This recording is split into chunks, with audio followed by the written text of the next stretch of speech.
बोल गणेश भगवान की जय, बोल शंकर भगवान की जय, बोल पार्वती माता की जय, बोल नंदीश्वर की जय, बोल कार्तिक जी की जय, बोल सभी देवी देवतन की जय। शिव पुराण आरंभ। श्री रुद्र संहिता पंचम खंड पहला अध्याय। तारक पुत्रों की तपस्या एवं वरदान प्राप्ति। नारद जी बोले, हे प्रभु, आपने मुझे कुमार कार्तिकेय और भी श्री गणेश के उत्तम तथा पापों को नाश करने वाले चरित्र को सुनाया। अब आप कृपा करके मुझे भगवान शिव के उस चरित्र को सुनाइए जिसमें उन्होंने देवताओं और इस पृथ्वी लोक के शत्रुओं, दुष्ट दानवों और राक्षसों को लोक हितार्थ मार गिराया। साथ ही महादेव जी द्वारा एक ही बाण से तीनों नगरों को एक साथ भस्म करने की कथा का भी वर्णन कीजिए। ब्रह्मा जी बोले, हे मुनिश्रेष्ठ नारद, बहुत समय पूर्व एक बार व्यास जी ने सनत कुमार से इस विषय में पूछा था। उस समय जो कथा उन्होंने बताई थी वही आज मैं तुम्हें बताता हूँ।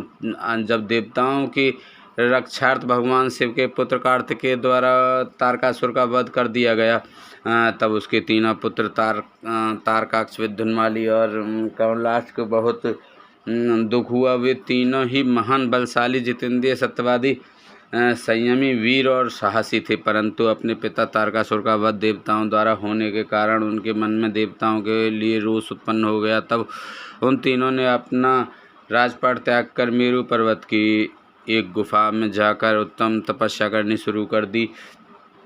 उन्होंने अपनी कठिन और उग्र तपस्या से मुझ ब्रह्मा को प्रसन्न कर लिया। मैं उन तीनों असुरों को वरदान देने के लिए मेरु पर्वत गया। वहां पहुंचकर मैंने तारकाक्ष, विद्युन्माली और कमलाक्ष से कहा कि हे महावीर दैत्यो, मैं तुम्हारी तपस्या से प्रसन्न हूँ। मांगो, तुम मुझसे क्या वर मांगना चाहते हो। तुम्हारी मनोकामना मैं अवश्य पूरी करूँगा। मुझे बताओ कि किस वरदान की प्राप्ति हेतु तुम लोगों ने इतना कठोर तप किया है। ब्रह्मा जी के ये वचन सुनकर उन तीनों तारक पुत्रों को बड़ा संतोष हुआ। तब उन्होंने मेरे चरणों में पकड़कर प्रणाम किया और मेरा स्तनवन करने लगे। तत्पश्चात वे बोले, मेरे चरणों में पड़कर प्रणाम किया और मेरा स्तनवन करने लगे। तत्पश्चात वे बोले, वे देवेश, हे विधाता, यदि आप वाकई हम पर प्रसन्न हैं तो हमें अवश्य अवध्य होने का वरदान प्रदान कीजिए। कोई भी प्राणी हमारा वध करने में सक्षम न हो सके और हम अजर अमर हो। हम चाहें तो किसी का भी वध कर सकें। प्रभु, हमें यही वरदान दीजिए कि हम अपने शत्रुओं को मौत के घाट उतार सकें और निर्भयता पूर्वक इस त्रिलोक में आनंद का अनुभव करते हुए विचरें। कोई हमारा बाल भी बांका ना कर सके। तारक पुत्रों के ऐसे वचन सुनकर मैं ब्रह्मा त्रिलोकीनाथ भक्तवत्सल भगवान शिव के चरणों का स्मरण करते हुए बोला, हे असुरों, निसंदेह ही तुम्हारी इस उत्तम तपस्या ने मुझे बहुत प्रसन्न किया है, परंतु अमृत की प्राप्ति सभी को नहीं हो सकती। यह प्रकृति का नियम है, जो जन्म लेता है उसकी मृत्यु निश्चित है। अतः इसके अतिरिक्त कोई अन्य वर मांगो, मैं तुम्हें तुम्हारी इच्छित मृत्यु का वरदान दे सकता हूँ। तुम जिस प्रकार अपनी मृत्यु चाहोगे उसी प्रकार तुम्हारी मृत्यु होगी। मेरे इस प्रकार के वचन सुनकर तीनों तारक पुत्र कुछ देर के लिए तो सोच में डूब गए। तत्पश्चात वे बोले, भगवान, यद्यपि हम तीनों की ही महान बलशाली हैं, फिर भी हमारे पास रहने का कोई ऐसा स्थान नहीं है जो पूर्णतया सुरक्षित हो और जिसमें शत्रु प्रवेश ना कर सके। प्रभु, आप हम तीनों भाइयों के लिए 3 ऐसे नगरों की निर्माण करें जो पूर्णतया सुरक्षित हों। ये तीनों अद्भुत नगर संपूर्ण धन संपत्ति और वैभव से शोभित हों तथा अस्त्र शस्त्रों की सभी सामग्रियाँ भी वहीं उपस्थित हों और उसे कोई भी नष्ट ना कर सके। तब तारकाक्ष ने अपने लिए सोने का, कमलाक्ष ने चांदी का तथा विद्युन्माली ने कठोर लोहे का बना नगर वरदान में मांगा। साथ ही उन्होंने यह भी कहा कि ये तीनों पूर्व दोपहर अभिजित मुहूर्त में चंद्रमा के पुण्य नक्षत्र में होने के पर एक साथ विलास करेंगे। ये तीनों ही महल आकाश में नील बादलों में एक के ऊपर एक के रहेंगे तथा जनसाधारण सहित किसी को भी नहीं दिखाई देंगे। 1 सहस्त्र वर्षों बाद जब पुष्कराव्रत नामक काले बादल बरस रहे हों, उस समय जब ये तीनों महल आपस में मिलें, तब हम सबके वंदनीय भगवान शिव असंभव रथ पर बैठकर एक ही बाण से हमारे नगरों सहित हमारा भी वध करें। इस प्रकार तारकासुर के पुत्रों के मांगे वरदान को सुनकर मैं मुस्कुराया और तथास्तु कहकर उनका इच्छित वर उन्हें प्रदान कर दिया। फिर मैं दानव को बुलाकर ऐसे 3 लोगों को बनाने की आज्ञा देकर मैं वहाँ से अपने लोक को लौट गया। मैंने मेहनत से तारकाक्ष के लिए सोने का, कमलाक्ष के लिए चांदी का और विंध्यामाली के लिए लोहे के उत्तम लोगों का निर्माण किया। ये तीनों ही लोग सभी साधनों और सुविधाओं से संपन्न थे। इन तीनों लोगों का निर्माण होने के उपरांत वे तीनों अपने अपने लोकों में चले गए और मैं से उन्हें एक के ऊपर एक करके, एक को आकाश में, एक को स्वर्ग के ऊपर और तीसरे को पृथ्वी लोक में स्थिर कर दिया। तत्पश्चात तीनों असुरों की आज्ञा अनुसार मैं भी वहीं पर निवास करने लगा। वह तारकाक्ष, कमलाक्ष और विंध्यामाली तीनों ही सदैव से भक्ति में लीन रहा करते थे।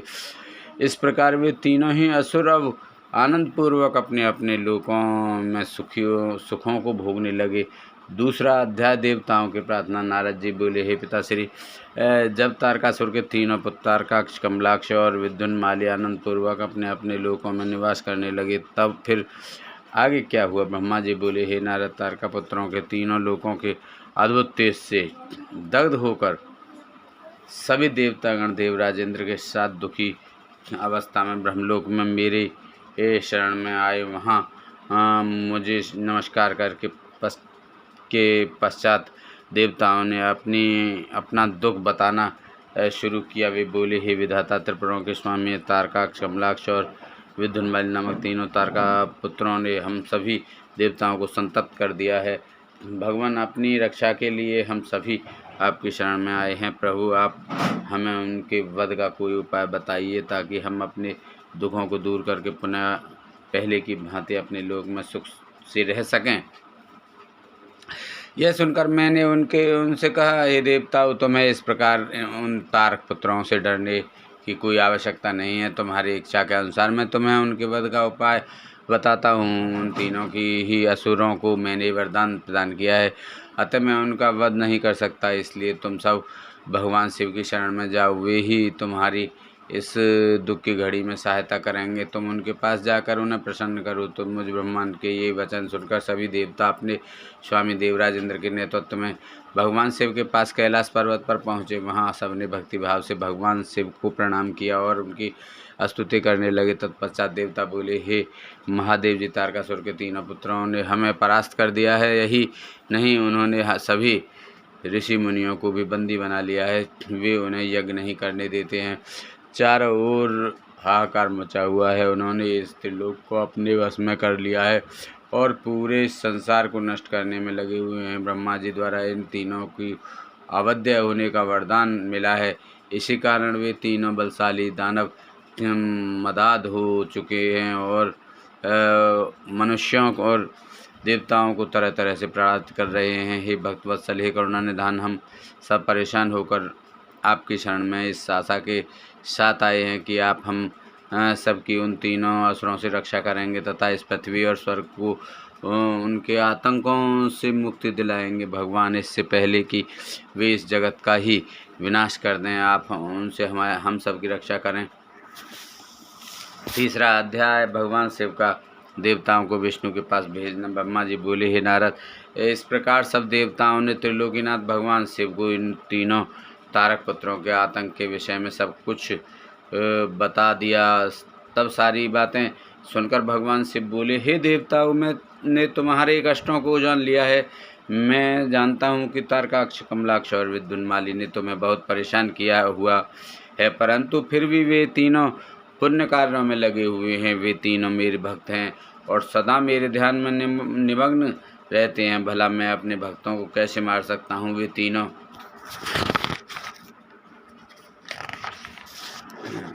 तारक पुत्र पुण्य संपन्न हैं। वे प्रबल होने के साथ साथ भक्ति भावना भी रखते हैं। जब तक उनका पुण्य संचित है और वे मेरी आराधना करते रहेंगे, मेरे लिए उन्हें मारना असंभव है, क्योंकि स्वयं ब्रह्मा जी के अनुसार मित्रद्रोह से बढ़कर कोई भी पाप नहीं है।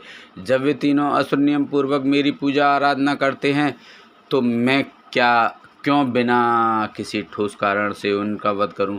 हे देवताओं, इस समय मैं तुम्हारी कोई सहायता नहीं कर सकता, अतः तुम सब श्री हरि विष्णु की शरण में जाओ।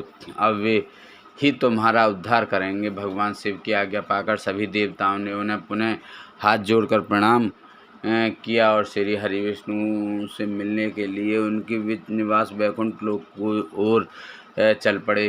उन्होंने अपने साथ मुझ ब्रह्मा को भी ले लिया। वैकुंठ लोक पहुंचकर सब देवताओं ने भक्तिपूर्वक श्री हरि को प्रणाम किया और उन्हें भगवान शिव द्वारा कही गई सब बातों से अवगत कराया। देवताओं की बातें सुनकर भगवान विष्णु बोले, हे देवताओं, यह बात सत्य है कि जहाँ सनातन धर्म और भक्ति भावना हो वहाँ ऐसा करना उचित नहीं होता। तब देवता पूछने लगे कि प्रभु, हम क्या करें, हमारा दुख कैसे दूर होगा। प्रभु, आप शीघ्र ही उन तारक पुत्रों के वध का कोई उपाय कीजिए, अन्यथा हम सभी देवता काल ही मृत्यु का ग्रास बन जाएंगे। भगवान, आप ऐसा उपाय कीजिए जिससे वे तीनों असुर सनातन धर्म से विमुख होकर अनाचार का रास्ता अपना लें और उनके वैदिक धर्म का नाश हो जाए और वे अपनी इंद्रियों के वश में हो जाएं, वे दुराचारी हो जाएं तथा उनके सभी शुभ आचरण समाप्त हो जाएं।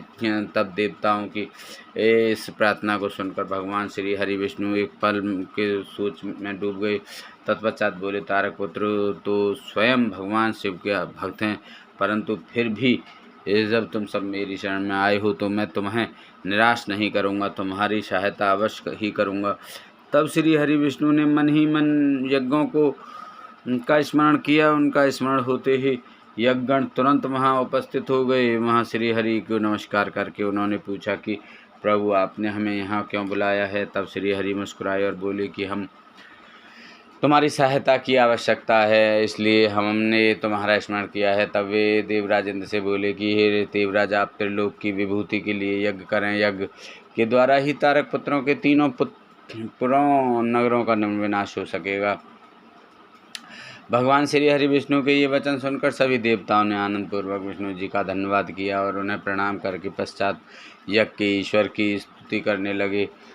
तत्पश्चात उन्होंने बहुत विशाल यज्ञ का आयोजन किया। सब विधि उन्होंने उत्तम यज्ञ भक्ति भावना से आरंभ किया। यज्ञ अग्नि प्रज्वलित हुई। यज्ञ पूर्ण होने पर उस यज्ञ कुंड से शूल शक्तिधारी विशाल का हजारों भूतों का समुदाय निकल पड़ा। तत्पश्चात अनेक रूपों से युक्त नाना वेशधारी कालाग्नि रुद्र के समान तथा काल सूर्य के समान प्रकट हुए। उन भूतों ने भगवान विष्णु को नमस्कार किया। उन भूतगणों को आज्ञा देते हुए विष्णु जी बोले, हे भूतगणों, देव कार्य को पूरा करने के लिए तुम जाकर त्रिपुरों को नष्ट करो। विष्णु जी की आज्ञा सुनकर वे भूतगण दैत्यों के उस महासुंदर नगर त्रिपुर की ओर चल पड़े। जब उन्होंने त्रिपुर नगरी में घुसना चाहा तो वहाँ के तेज से वे भस्म हो गए। जो भूतगण बचे वे लौटकर भगवान विष्णु के पास वापस आ गए और उन्हें श्री हरि की इस बात की सूचना दी। जब भगवान विष्णु को इस प्रकार भूतगणों के नगरी के तेज से जलने की जानकारी हुई तो वे अत्यंत चिंतित हो गए। तब उन्होंने देवताओं को समझाया कि वे अपनी चिंता त्याग कर अपने लोकों को जाएं। मैं इस संबंध में विचार करके आपके लाभ के लिए यथासंभव कार्य करूँगा। मैं तारकाक्ष, कमलाक्ष और विद्युन्माली नामक तीनों असुरों को शिव भक्ति से विमुख करने का प्रयास करता हूँ, तभी उन पर विजय पाना संभव होगा। तब श्री हरि को प्रणाम करके सभी देवता अपने अपने लोकों को वापस लौट गए।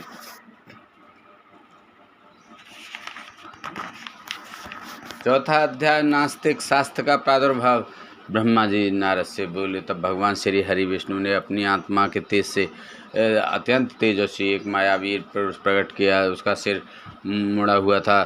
उसने अत्यंत गंदे वस्त्र पहने हुए थे। उसके एक हाथ में लकड़ी का एक कटोरा और तथा दूसरे हाथ में झाड़ू थे। उसने अपने मुख पर वस्त्र लपेट रखा था। उसने श्री हरि को प्रणाम किया और पूछा, हे प्रभु, मेरी उत्पत्ति का क्या प्रयोजन है। भगवान, मैं कौन हूँ। तब श्री हरि विष्णु ने उत्तर दिया, हे वत्स, तुम मेरे शरीर से ही उत्पन्न हुए हो, इसलिए तुम अर्ही नाम से जाने जाओगे। तुम्हें मैंने एक विशेष कार्य के लिए उत्पन्न किया है।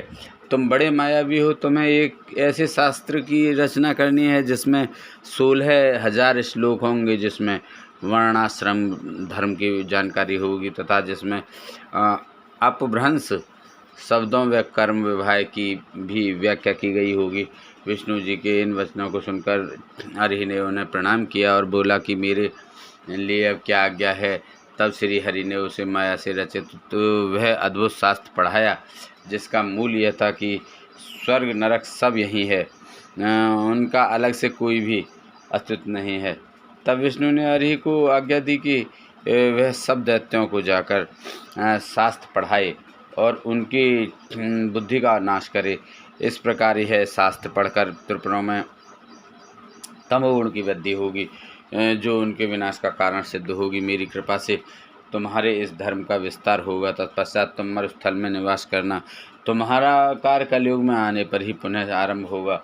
ऐसा कहकर श्री हरि विष्णु अंतर्ध्यान हो गए। तब श्री हरि ने भगवान विष्णु की आज्ञा के अनुसार अपने अनेक शिष्य बनाए और उन्हें उसी माया में शास्त्र की शिक्षा दी। विशेष रूप से उनके 4 शिष्य बने, जिनको उन्होंने कृषि, पत्ती, कीर्य और उपाध्याय नाम प्रदान किया। वे चारों शिष्य अपने गुरु के समान ही आचरण करने वाले थे। उनका एक ही धर्म था, पाखंड। वे नाक पर कपड़ा लपेटे गंदे वस्त्र धारण करके इधर उधर घूमते रहते थे। एक दिन हरि अपने चारों शिष्यों को अपने साथ लेकर त्रिपुर नगर में चल दिए। वहाँ पहुंचकर उन्होंने अपनी माया फैलाने आरंभ की, परंतु भगवान शिव की कृपा से उस त्रिपुरी में उनकी माया का प्रभाव नहीं हो रहा था। तब उन्होंने व्याकुल होकर भगवान विष्णु का स्मरण किया। भगवान विष्णु ने अलौकिक गति से सभी बातें जान लीं। भगवान शिव का ध्यान करते हुए विष्णु जी ने, हे नारद, तब तुम्हारा स्मरण किया। अपने स्वामी के स्मरण करते ही तुम तत्काल उनकी सेवा में उपस्थित हो गए। उन्हें प्रणाम करके तुमने याद करने का कारण पूछा। तब श्री हरि ने तुम्हें आज्ञा प्रदान की कि तुम हरि और उसके शिष्यों को साथ लेकर त्रिपुर नगरी में प्रवेश करो। वह और वहाँ के निवासियों को मोहित करके उन्हें माया से उत्प्रोत उस शास्त्र की शिक्षा प्रदान करो। अपने आराध्य भगवान श्री हरि की आज्ञा को सिरोधार कर तुम उन पाखंडी ब्राह्मणों को साथ लेकर त्रिपुर नगरी की ओर चल दिए। वहाँ जाकर तुम तारकाक्ष, कमलाक्ष और विद्युन्माली नामक त्रिपुर स्वामियों से मिले तथा उनसे उस माया में शास्त्र की प्रशंसा करने लगे। तुमने उन्हें बताया कि तुम इसी शास्त्र से शिक्षा ग्रहण करते हो। यह बात जानकर उन त्रिपुरों स्वामियों को बड़ा आश्चर्य हुआ और वे उस माया में शास्त्र की माया से मोहित होने लगे। तब उन्होंने हरि को अपना गुरु बना लिया और उनसे दीक्षा लेने लगे। यह देखकर त्रिपुरों के अन्य निवासी भी उन मायावी शिष्यों एवं उनके गुरु से शिक्षा ग्रहण करने लगे। 5वां अध्याय, नास्तिक मत से त्रिपुर का मोहित होना। नारद जी ने पूछा, हे ब्रह्मदेव, उन तीनों महाबलशाली दैत्यराजों के उन मायावी और पाखंडी हरि और उनके शिष्यों द्वारा शिक्षा ग्रहण होने पर वहाँ क्या हुआ? उन मायावी पुरुषों ने क्या किया? कृपया मुझे बताइए। नारद जी का प्रश्न सुनकर ब्रह्मा जी बोले, हे नारद, जब त्रिपुरों के राजा ही उस माया में शास्त्र द्वारा दीक्षित हो गए तो वहाँ की जनता क्यों नहीं होती? अरिहन ने कहा, मेरा ज्ञान वेदांत का सार है। यह अनादिकाल से चला आ रहा है। इसमें कर्ता कर्म नहीं है। आत्मा के देह अर्थात शरीर से जितने भी बंधन हैं वे सब ईश्वर के ही हैं। ईश्वर के समान कोई भी ना तो शक्तिशाली है और ना ही सामर्थ्यवान। ब्रह्मा, विष्णु और महेश सब अरिहन ही कहे जाते हैं। समय आने पर ये तीनों ही लीन हो जाते हैं। आत्मा एक है। मृत्यु सभी के लिए सत्य है। मृत्यु शाश्वत है और सबके लिए निश्चित है। इसलिए हमें कभी भी हिंसा नहीं करनी चाहिए और सदा ही अहिंसा के मार्ग पर चलना चाहिए। अहिंसा ही परम धर्म है।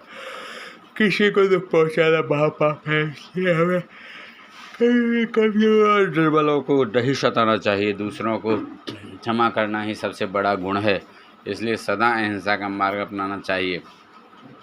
हिंसा और लड़ाई झगड़े का मार्ग हमें नरक की ओर ले जाता है। इसलिए किसी को डराओ धमकाओ मत। सदैव विनम्रता का आचरण करो। भूखों को भोजन दो, रोगियों को औषधि और छात्रों को विद्या का दान करो।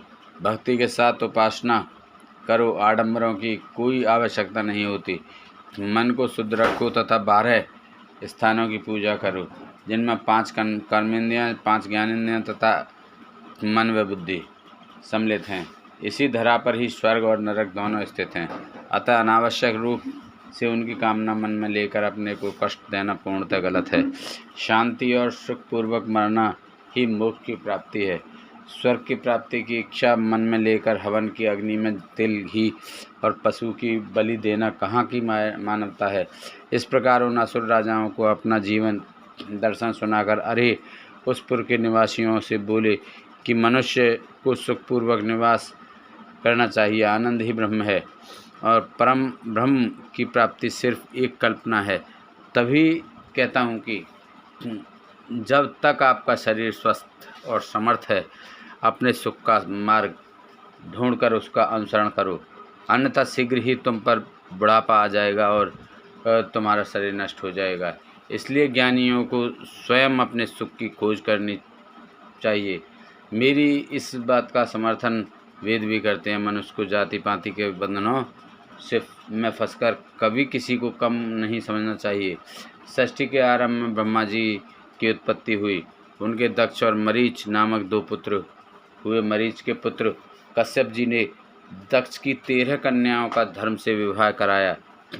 फिर प्रजापति के मुख बाहु, मरु, जंगा और चरण से वर्ण उत्पन्न हुए, ऐसा कहा जाता है। परंतु ये सभी बातें गलत जान पड़ती हैं, क्योंकि एक ही शरीर से जन्म लेने वाले सभी पुत्र भिन्न भिन्न रूप वाले कैसे हो सकते हैं। इसलिए वर्ण भेद को अनुचित मानना चाहिए। ब्रह्मा जी बोले, इस प्रकार उन अरिह नामक धर्मात्मा ने अपने भाषण द्वारा तारकाक्ष, कमलाक्ष और विद्युन्माली नामक 3 असुरों के निवासियों को वेद मार्ग से विमुख कर दिया।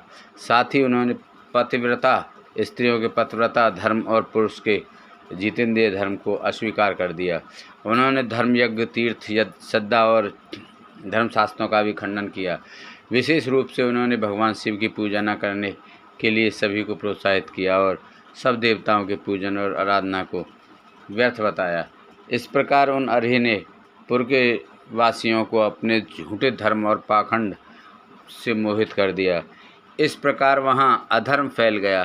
तत्पश्चात भगवान श्री हरि विष्णु की माया से देवी महालक्ष्मी भी उन त्रिपुरों में अपना अनादर देख उस स्थान को त्याग कर चली गईं। 6वां अध्याय, त्रिपुर सहित उनके स्वामियों के वध की प्रार्थना। व्यास जी ने पूछा, हे सनत कुमार जी, जब उन त्रिपुर स्वामियों की बुद्धि उनकी प्रजा सहित मोहित हो गई तब क्या हुआ? कौन सी घटना घटी? प्रभु कृपा कर इस विषय में मेरे ज्ञान को बढ़ाइए। तब व्यास जी के प्रश्न का उत्तर देते हुए सनत कुमार जी बोले, हे महर्षि, जब उन तीनों पुरों का मुख पूर्व दिशा की ओर हो गया और तारकाक्ष, कमलाक्ष और विद्युन्माली नामक दैत्यों ने भगवान शिव का पूजन और अर्चन छोड़ दिया, तब उनके राज्य में चारों ओर दुराचार फैल गया। उस समय भगवान विष्णु और ब्रह्मा जी सभी देवताओं के साथ भगवान शिव की स्तुति करने लगे। कैलाश पर्वत पर गए। वहां पहुंचकर उन्होंने शिव जी को इस साष्टांग प्रणाम किया। तत्पश्चात देवता बोले, हे महादेवादि देव करुणा निधान, आप सभी जीवों के आत्मस्वरूप कल्याण करने वाले और अपने भक्तों की पीड़ा हरने वाले हैं। गले में नीला चिन्ह होने के कारण आप नीलकंठ कहलाते हैं। हम हाथ जोड़कर आपको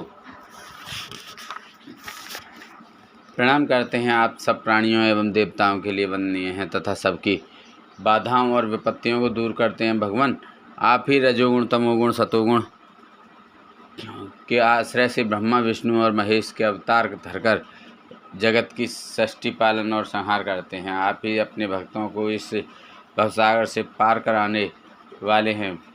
वेद आपके परम ब्रह्म स्वरूप और तत्व रूप का वर्णन करते हैं।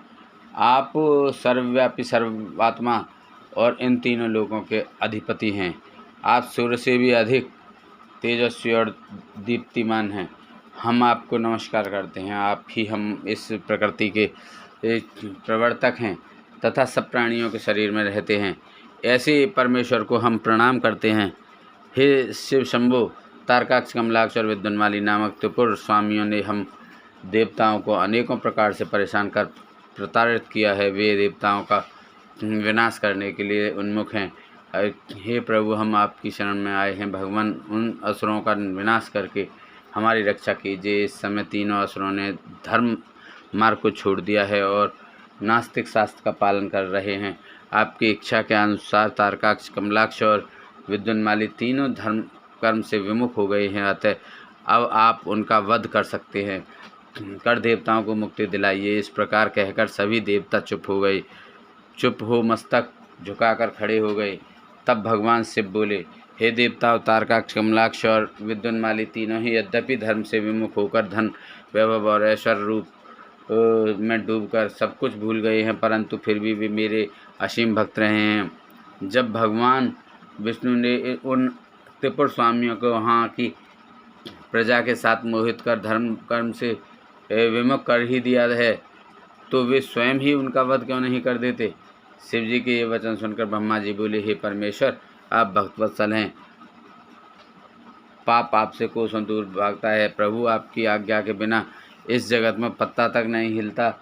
भगवान, आपकी इच्छा के अनुरूप ही विष्णु जी ने उन सबको मोहित कर पथभ्रष्ट किया है। आप उन त्रिपुर स्वामियों का वध करके इस जगत का उद्धार कीजिए। प्रभु, आप तो इस जगत का आधार हैं, हम सब आपके सेवक हैं और आपकी आज्ञा के अनुसार कार्य को पूरा करते हैं। आप सम्राट और हम आपकी प्रजा हैं। ब्रह्मा जी के इन वचनों को सुनकर भगवान से प्रसन्न होकर बोले, हे ब्रह्मन, आप मुझे देवताओं का सम्राट कह रहे हैं, पर आप ऐसा कैसे कह सकते हैं, जबकि आप जानते हैं कि मेरे पास ना तो कोई दिव्य रथ है और ना ही कोई सारथी है। फिर भला मैं कैसे उन सर्व सुविधा संपन्न त्रिपुर स्वामियों को उस युद्ध में परास्त कर पाऊँगा। मेरे पास तो धनुष भी नहीं है जिससे मैं उन दैत्यों का वध कर सकूं। भगवान शिव के यह कहते ही सब देवता प्रसन्न हो गए। उन्होंने कहा कि प्रभु, यदि आप उनका वध करने के लिए तैयार हैं तो हम सभी आपके लिए रथ तथा अन्य शस्त्र सामग्री का प्रबंध कर देंगे। सातवां अध्याय, देवताओं द्वारा शिव स्तवन। संत कुमार जी बोले, हे व्यास जी, जैसे ही शरणागत भक्तवत्सल भगवान शिव ने देवताओं की प्रार्थना स्वीकार कर तारकाक्ष, कमलाक्ष और विद्युन्माली का वध करने का मन बनाया, उसी समय देवी पार्वती अपने पुत्र को गोद में लेकर वहां आई। तब जगजननी माँ जगदम्बा को आता देखकर ब्रह्मा, विष्णु सहित अन्य देवताओं ने हाथ जोड़कर उन्हें प्रणाम किया। अपने पुत्रों को देख भगवान शिव उन्हें प्यार करने लगे। तब देवी पार्वती भगवान शिव को अपने साथ लेकर अपने जीवन भवन में के भीतर चली गईं। भगवान शिव के इस प्रकार बिना कुछ कहे अपने भवन में चले जाने के कारण सब देवता बहुत दुखी हो गए, परंतु उन्होंने वहीं खड़े रहकर भगवान शिव की प्रतीक्षा करने का निर्णय लिया। उस समय वे दैत्यों के भाग की प्रशंसा करने लगे। वे सब देवता वहीं शिव जी के भवन के द्वार पर खड़े थे। तभी भगवान शिव के कर्ण ने अपने स्वामी के द्वार के सामने भीड़ जमा देखकर उन पर आक्रमण कर दिया।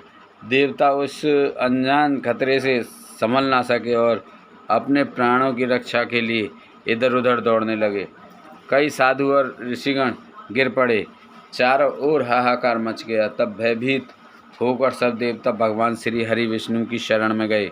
देवताओं को समझाते हुए श्री हरि ने कहा, देवताओं तथा मुनिगणों, आप लोग क्यों इतने दुखी हो रहे हो। महान पुरुषों की आराधना करने में दुख तो आते ही हैं। इन कष्टों को झेलकर ही भक्त की दृढ़ता बढ़ती है और तब वह अपने आराध्य देवों को प्रसन्न कर पाता है। भगवान शिव तो समस्त गणों के अध्यक्ष तथा परमेश्वर हैं। आप सब मिलकर भगवान आशुतोष की प्रसन्नता के लिए ओम नमः शिवाय शुभम शुभम कुरु कुरु शिवाय नमः ओम मंत्र का 1 करोड़ बार जाप करो। वे इससे अवश्य ही प्रसन्न होंगे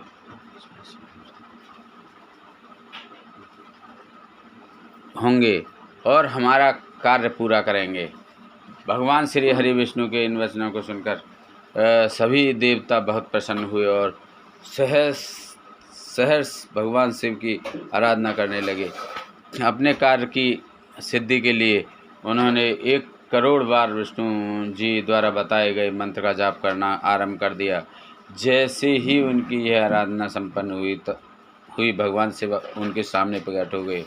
भगवान शिव बोले, मैं आपकी इस उत्तम आराधना से प्रसन्न हूँ।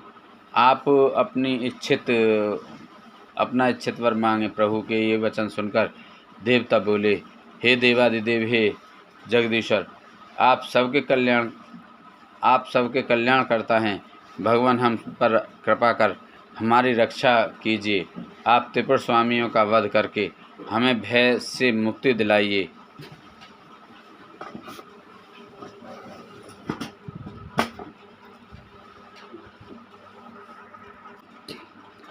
तब भगवान शिव देवताओं की प्रार्थना सुनकर पुनः बोले, हे हरे, हे ब्राह्मण, हे देवगण तथा मुनियों, जैसा आप चाहते हैं वैसा ही होगा। मैं अवश्य ही आपकी आराधना सफल करूँगा। हे विष्णु, आप इस जगत के पालन करता हैं, इसलिए त्रिपुर विनाश के लिए आप मेरी सहायता करें। मेरे लिए दिव्य रथ, सारथी और धनुष सहित आवश्यक सामग्री की व्यवस्था करें। सनत कुमार जी बोले, मुनि, भगवान शिव की इच्छा जानकर सब देवता बहुत प्रसन्न हुए तथा शिव जी की आज्ञा अनुसार समस्त युद्ध सामग्री की व्यवस्था करने लगे, मंत्र महान करने लगे। मुनि देवताओं द्वारा शिव जी को प्रसन्न करने के लिए 1 करोड़ बार जपा गया है। मंत्र महान पुण्यदायी है। यह शिव जी को तुरंत प्रसन्न करने वाला तथा भक्ति मुक्ति के मार्ग पर ले जाने वाला है। यह मंत्र शिव भक्तों को सभी कामनाओं और इच्छाओं को पूरा करता है। इस मंत्र से धन यश की प्राप्ति होती है और आयु में वृद्धि होती है। यह निष्काम मनुष्यों के लिए मोक्ष प्राप्ति का साधन है।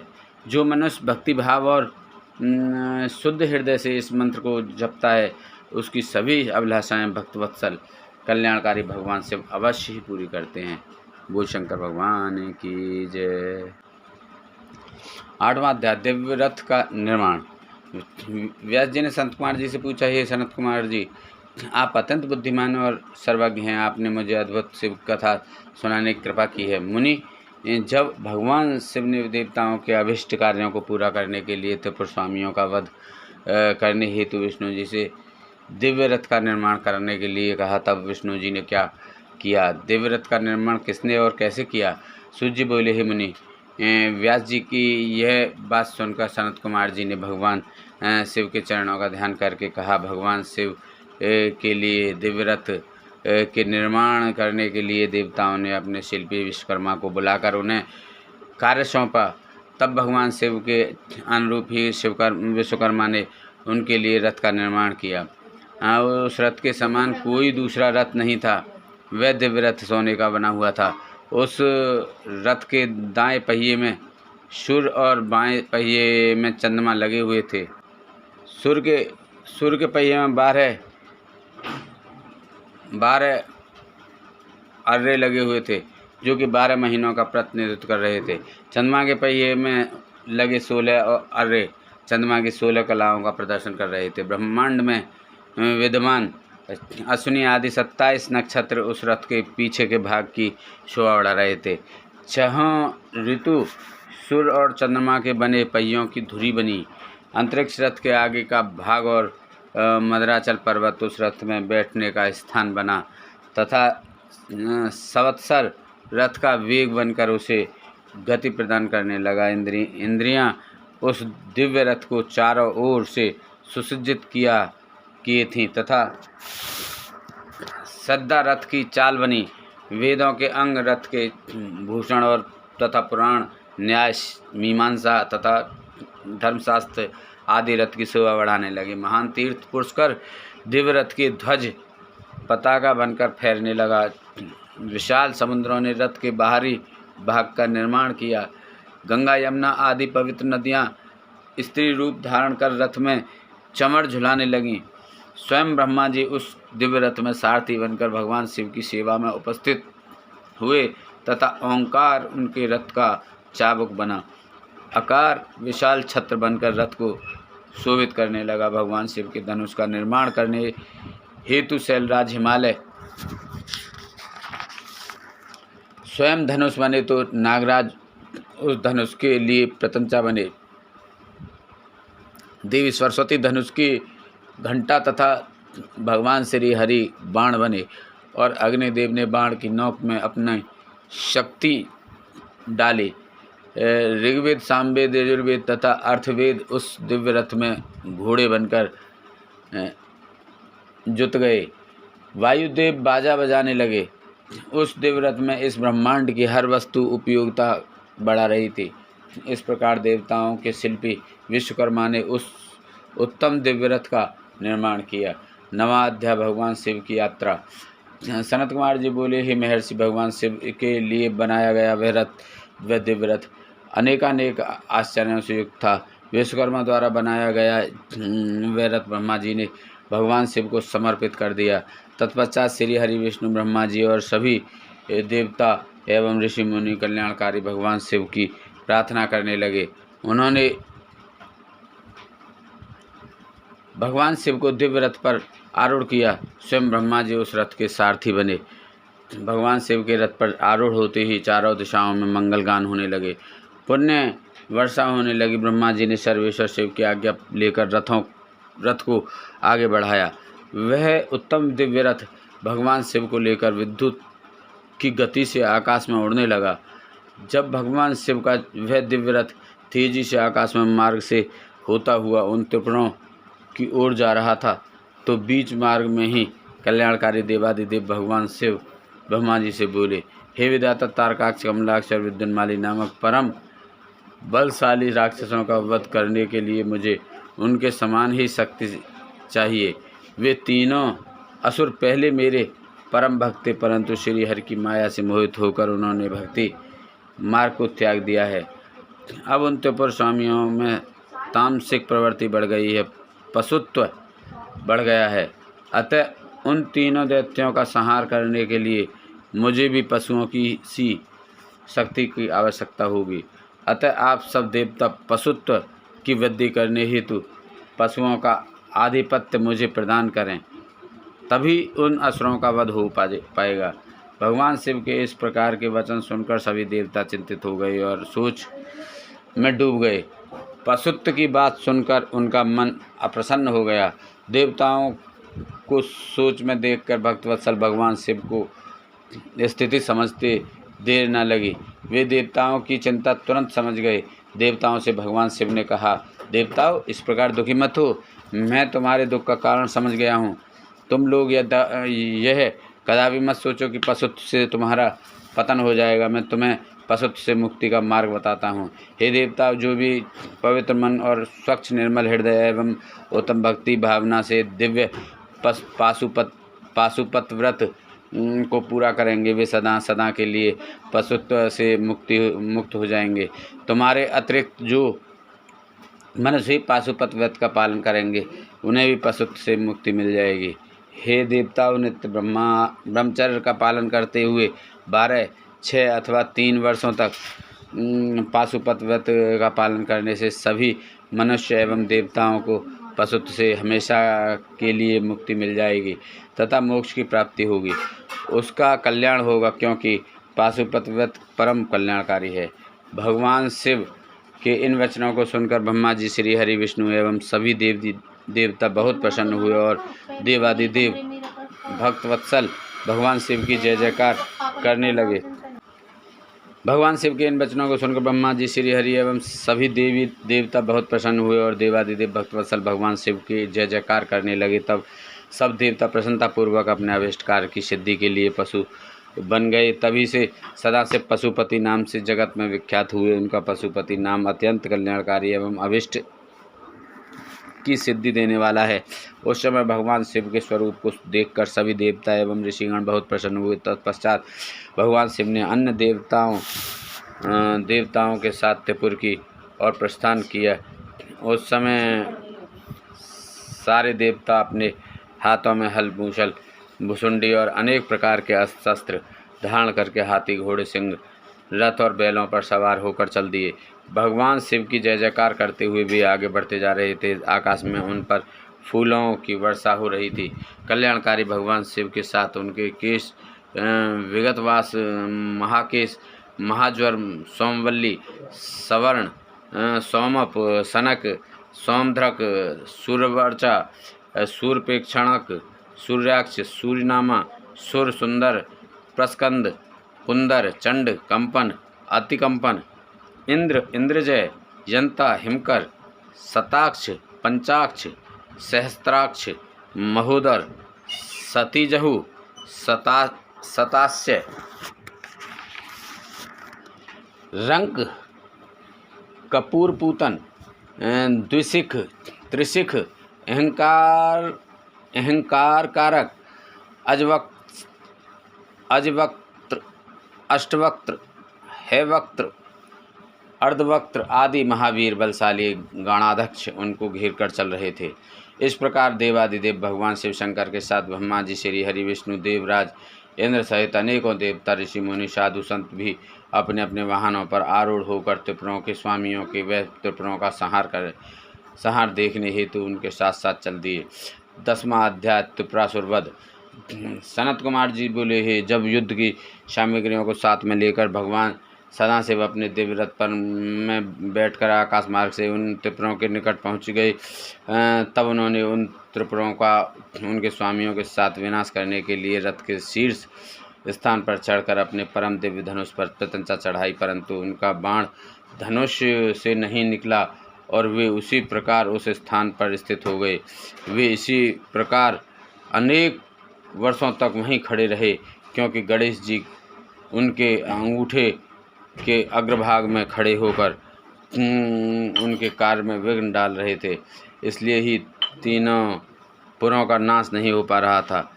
इस प्रकार जब भगवान शिव का बाण बहुत समय तक नहीं चला और वे एक ही स्थान पर स्थिर हो गए, तो सभी देवता चिंतित हो गए कि ऐसा क्यों हो रहा है।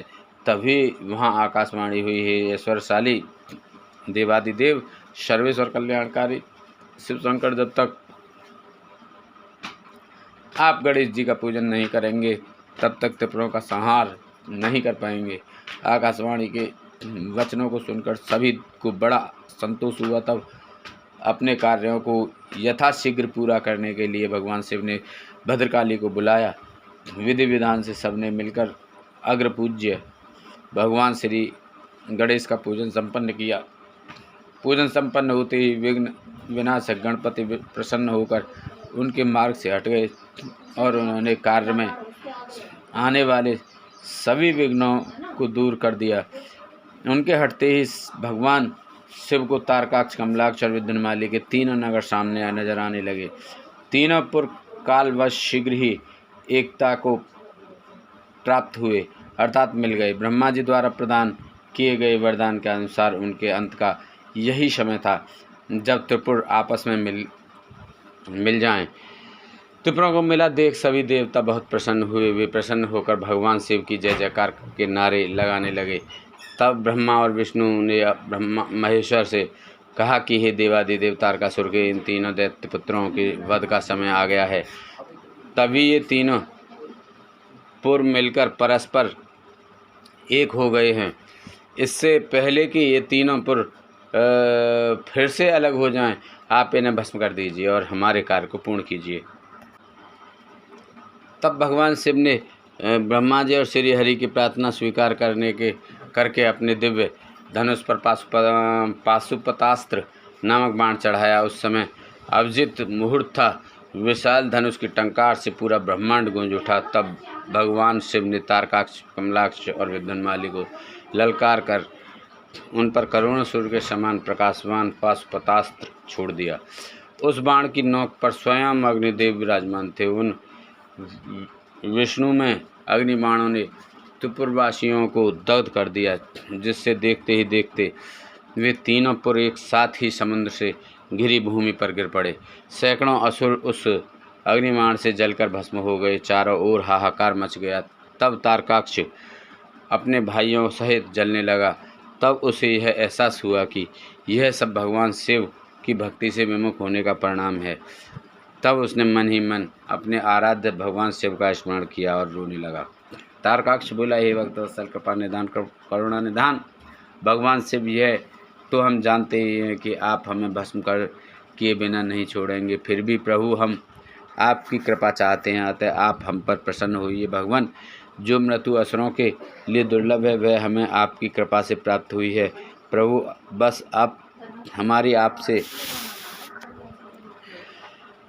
सिर्फ एक ही प्रार्थना है कि हमारी बुद्धि जन्म जन्मांतर तक आप में ही लगी रहे। यह कहकर वे सभी दानव उस भीषण अग्नि में जलकर भस्म हो गए। भगवान शिव की आज्ञा से उन परों के बालक, वृद्ध, स्त्रियां, पुरुष, पेड़ पौधे आदि सभी जीव जंतु भी अग्नि की भेंट चढ़ गए। उस भीषण अग्नि ने स्थावर जंगम आदि सभी को पल भर में ही राख के ढेर में बदल दिया। पाशुपतास्त्र से प्रज्वलित अग्नि में सभी जलकर भस्म हो गए, परंतु भगवान शिव का भक्त मैं नामक दैत्य, जो असुरों का विश्वकर्मा था और जो देवों का विरोधी भी नहीं था, भगवान शिव की तेज से सुरक्षित बच गया। इस प्रकार जिन दैत्यों या प्राणियों का किसी भी स्थिति में मन धर्म के मार्ग से विचलित नहीं होता, उनका पतन किसी भी स्थिति में किसी के द्वारा नहीं होता। इसलिए सज्जन पुरुषों को सदैव अच्छे कर्म ही करने चाहिए। दूसरों की निंदा करने वालों का सदा ही विनाश होता है। अतः हम सभी को परनिंदा से बचना चाहिए और अपने बंधु बांधवों के साथ इस जगत के स्वामी भगवान शिव की आराधना में तन्मय होकर लगे रहना चाहिए। बोलो शंकर भगवान की जय, बोलो पार्वती माता की जय, बोलो कार्तिक जी की जय, बोलो गणेश भगवान की जय, बोलो तुलसा मैया, गंगे मैया, गैया मैया, संतोषी माता, पृथ्वी माता, कालका मैया, इंदेव, चंदेव, सूर्यदेव की जय, बोल पिरवासित भूमि बाबा की जय, बोल शंकर पार्वती माता की जय। ओम जय शिव ओंकारा, स्वामी भज शिव ओंकारा, ब्रह्मा विष्णु सदा शिव, ब्रह्मा विष्णु सदा शिव, अर्धांगिनी धारा। ओम जय शिव ओंकारा। एकानन चतुरानन पंचानन राजय, हंसानन गरुड़ासन वृषवाहन साजय। ओम जय शिव ओंकारा। दो भुज चार चतुर्भुज दस भुज ते सोहे, तीनों रूप निरखता त्रिभुवन जन मोहे। ओम जय शिव ओंकारा। अक्षमाला वनमाला रुंडमाला धारी, चंदन मृग मद सोहे भोले शुभकारी। ओम जय शिव ओंकारा। श्वेतांबर पीतांबर बागंबर अंगे, सनकादिक ब्रह्मादिक भूतादिक संगे। ओम जय शिव ओंकारा। कर के मध्य कमंडल चक्र त्रिशूलधारी, दुखहारी सुख हारी दुखहारी सुखकारी जगपालनकारी। ओम जय शिव ओंकारा। ब्रह्मा विष्णु सदा शिव जानत विवेका, प्रणवाक्षर में शोभित ये तीनों एका। ओम जय शिव ओंकारा। त्रिगुण स्वामी जी की आरती जो कोई नर गावे, कहत शिवानंद स्वामी मन वांछित फल पावे। ओम जय शिव ओंकारा। जय शिव ओंकारा। स्वामी भज शिव ओंकारा। ब्रह्मा विष्णु सदा शिव, अर्धांगिनी धारा। ओम जय शिव ओंकारा। जय शंकर जय शंकर, शंकर जय शंकर कैलाशपति। जय गौरा जय गौरा, गौरा जय गौरा जय पार्वती। जय गौरा जय पार्वती। जय शंकर जय शंकर, शंकर जय शंकर कैलाशपति। जय शंकर जय कृपानि शंकर, जय शंकर कैलाशपति। जय गौरा जय गौरा, गौरा जय गौरा माँ पार्वती। जय गौरा माँ पार्वती। जय शंकर जय नमामि शंकर, जय शंकर कैलाशपति। जय गौरा जय गौरा, गौरा जय गौरा माँ पार्वती। जय शंकर जय नमामि शंकर, जय शंकर कैलाशपति। जय गोरा गोरा जय गोरा माँ पार्वती। कर जय नमामि शंकर जय शंकर कैलाशपति। जय गोरा गोरा जय गोरा जय पार्वती। बोल पार्वती माता की जय, बोल शंकर भगवान की जय, कार्तिक जी के बोल की बोल, तुलसा मैया, गंगा मैया, गैया मैया, संत प्रतिमा कालका मैया की जय, बोल शंकर भगवान दुर्गा माँ की जय।